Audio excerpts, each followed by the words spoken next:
All right, everybody, welcome to episode 69. Can you believe it?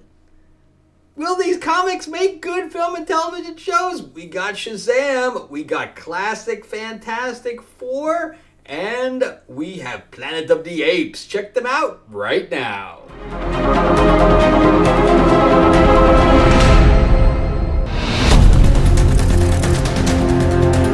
Everybody, welcome back to the channel.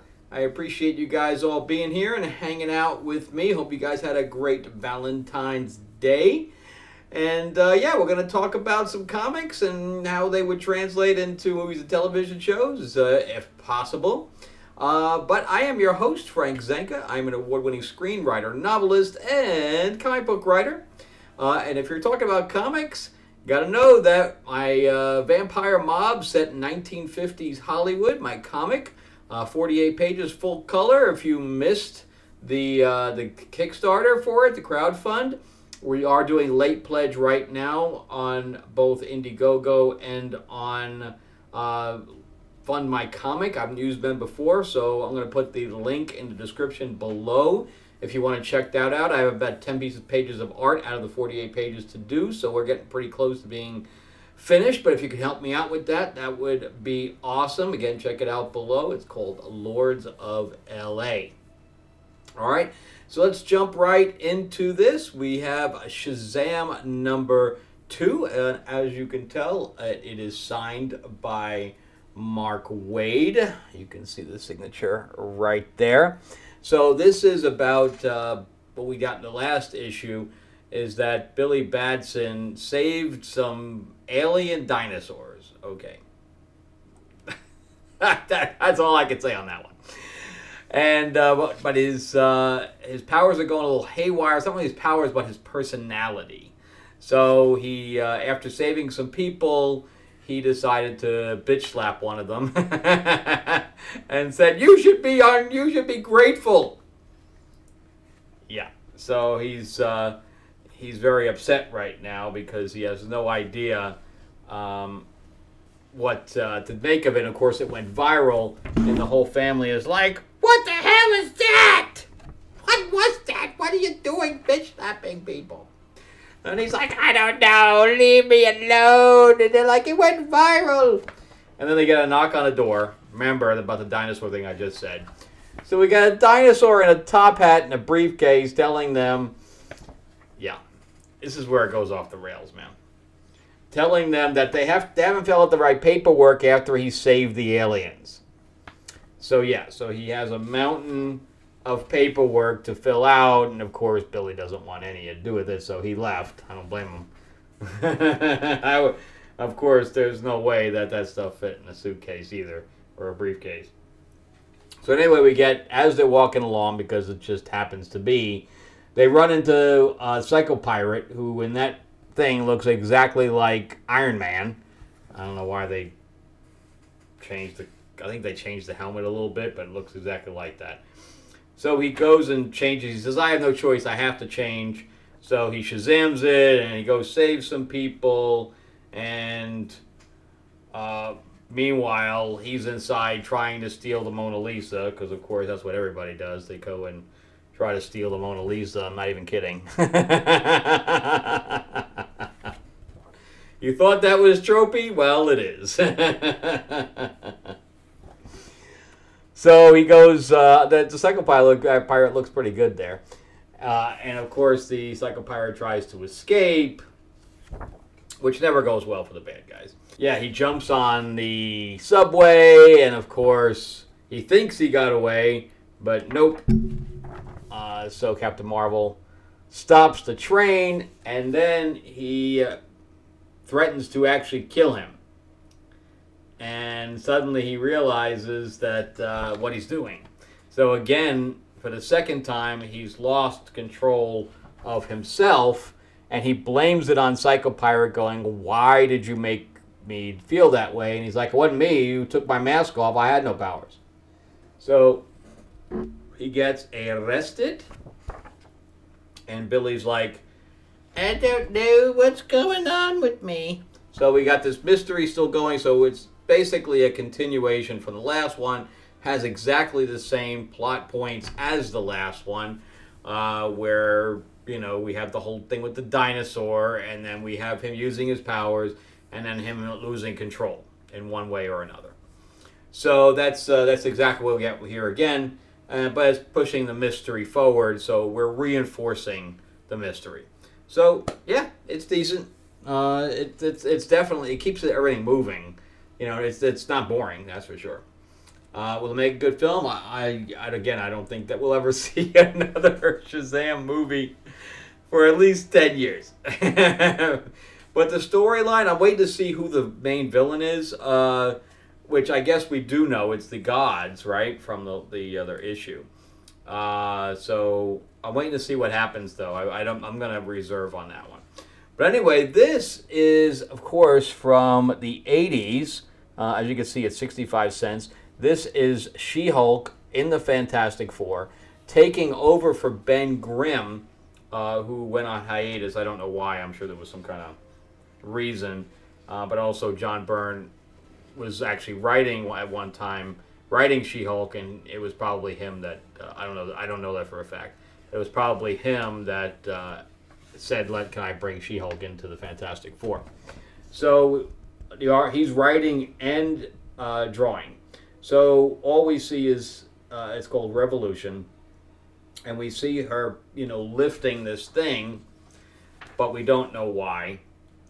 And then we see her down the bottom. She's actually lifting that entire bridge so that thing with all the rocks can cross it. And she's not doing this by her own will in some degree.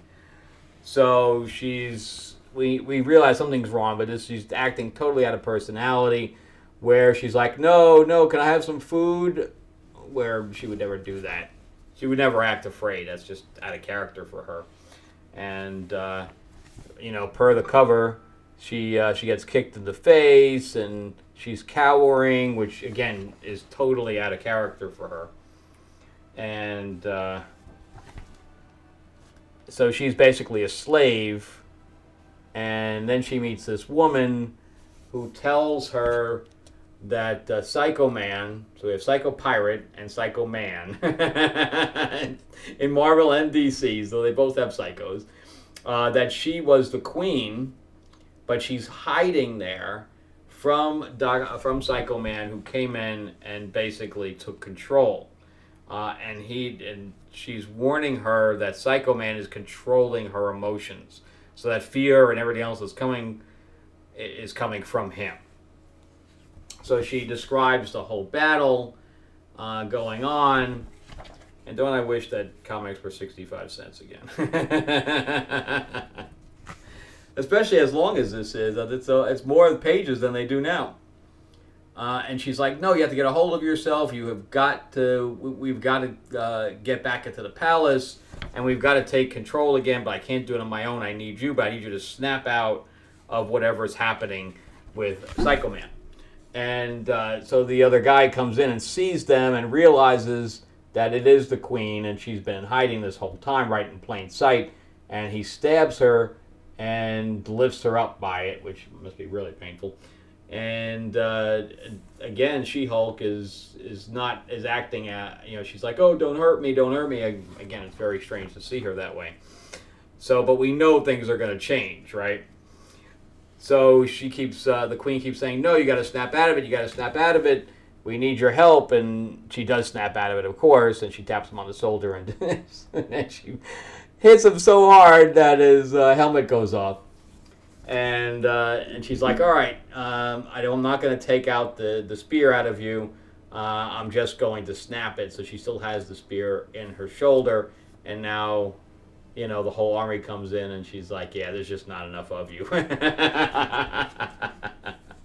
But it's great to see She-Hulk written this way, written like the character, because Rainbow Wilson or whatever else is writing it right now, and it's just god-awful. I don't know anybody that hasn't dropped a damn thing. It's so bad.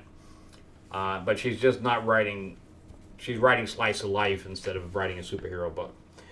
So we finally get to Reed and Sue and Johnny, I do not like Sue's hair in this at all.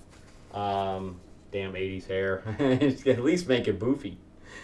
So, of course, Reed is feeling the effects of Psycho Man as well, and Sue realizes it because he's like, you can't be indecisive. Tell us what to do. And Reed says, all right, you go and check up there. You check over here, blah, blah, blah. And then Psycho Man makes his appearance.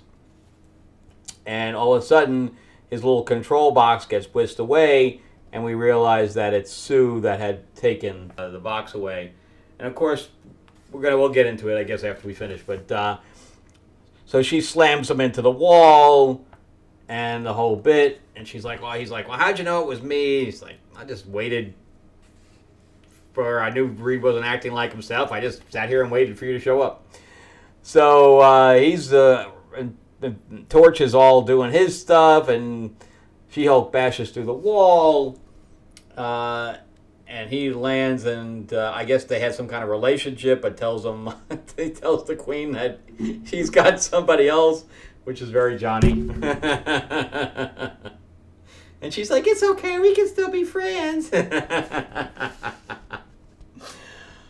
So yes, we get everything that's going on here, and she's like, well, don't worry about it, we already took care of Psycho Man already. You don't really get to see what happened to him. But apparently, she took care of him. And the Queen is now put back into, and it's all, very self-contained in one little book here. And the Queen goes back into power. She announces that she is now Invisible Woman instead of Invisible Girl. So there you go. Yeah, this was really good. I as much as I like The Thing, I like She-Hulk in that role as well.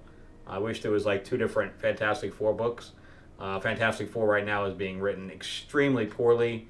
I think it's by Ryan North. I collected the first few because I love Fantastic Four. I just can't collect the Fantastic Four book anymore because nobody can write it. Nobody can write it. And that's why when I saw these at the convention, I bought like 5 of them. I'll do a review each one of them. With John Byrne's run, I'm like, hell yeah, give me those. $2 a piece for, they're not in the best shape, but they're not in poor shape either. I love it. It's great. And we could talk real quick about the casting right now, because I am such a big Fantastic Four fan, and everybody's in agreement that as much as we love Pedro Pascal, he's not Mr. Fantastic. It's just not. And the Vanessa Kirby is okay. That's probably decent casting there. I would have loved to see Emily Blunt and Krasinski, in those roles instead. But they have to have the. Well, first of all, Pedro Pascal is like Disney's go-to boy. I'm really tired of it because he's like in everything now, and that's one of the problems. And he just doesn't fit the character. So I'm going to be scared. I love Fantastic Four, and they still have never done a decent Fantastic Four movie. I mean, the two of them, the first two, with Jessica Alba and stuff like that, and Chris Evans, they were okay.